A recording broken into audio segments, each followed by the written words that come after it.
to follow. When I promise it, I'll give the world back everything on Bravo. Bitches caving.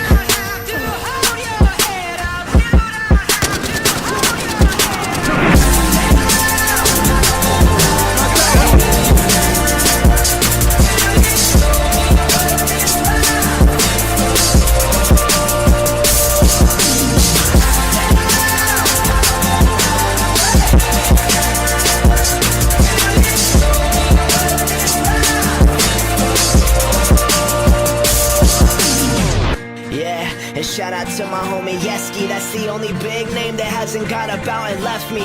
Told people my weakness, a button cause they I've been trying to get them both for about 3 times now, and still couldn't. I wanted the next clip to be the intro clip, but decided to change it for the one I put. For obvious reasons.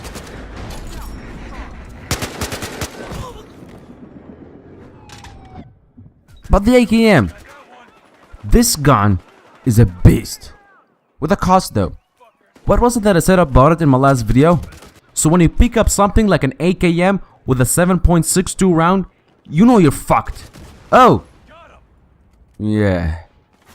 But honestly, the recoil is just nuclear. It makes a horse's hoof sound like a tap on the head. I did find a way to stop it though.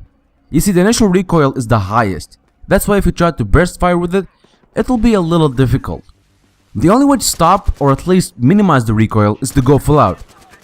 Now I know that sounds nuts, but believe me on this, it does work.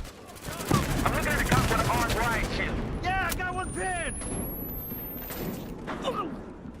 Alright, one more down. That motherfucker got tased. That's not what I actually wanted to talk to you guys about. In my last video, I did talk about Battlefield Hardline and what I noticed when playing it.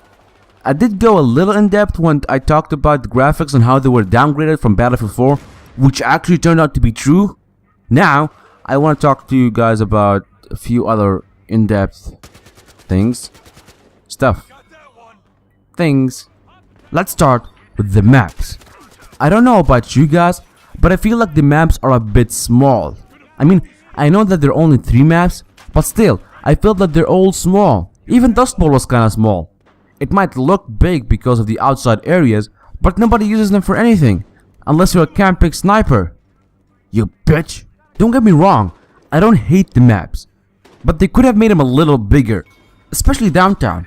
I can't count how many times I've driven in Hotwire and found myself outside the map border. It is really annoying. I mean, at least make the map as big as Siege of Shanghai. Makes Hotwire a little better. Also, if you haven't been one of the lucky people, there has been a few Easter eggs found in Battlefield Hardline.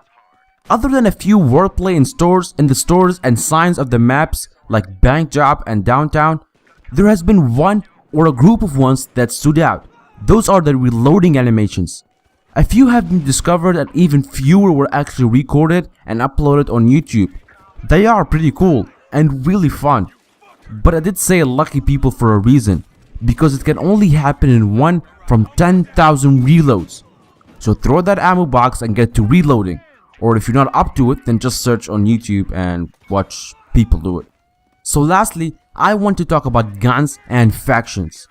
Now Battlefield Hardline, like the maps, has specific guns for each faction. As in, if you were a criminal and chose the operator class, you can buy a gun like the AKM. However, if you were an operator on the cop side, you can buy an M16A3. You can't use either weapon on the opposite faction. That pisses me off. I like the fact that it's a specific guns for every side. But why can't I buy the gun from the other side once I got enough money or reached a certain level? You know, like Battlefield 3. Although Battlefield 3 didn't have buying guns.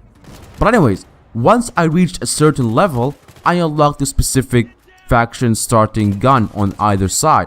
They need to implement that same idea to Battlefield Hardline. And that's all I've got to say about Battlefield Hardline.